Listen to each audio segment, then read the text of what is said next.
విజయవంతంగా మేడ్చల్ జిల్లా పూసల సంఘం ఎన్నికలు షామీర్పేటలో నిర్వహించగా పదవుల కోసం అభ్యర్థులు ఏకగ్రీవంగా ఎన్నుకోబడ్డారు.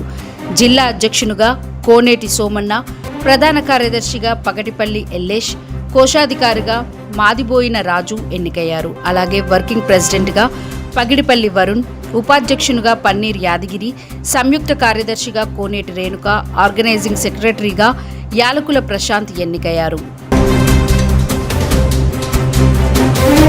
ఈ ఫలితాలను ముఖ్య అతిథిగా హాజరైన రాష్ట్ర కోశాధికారి కంచి మధుసూదన్ మరియు రాష్ట్ర ఎన్నికల ప్రతినిధులు బత్తుల శ్రీహరి, చెని నాగరాజు, పగిడిపల్లి నవీన్ ప్రకటించారు.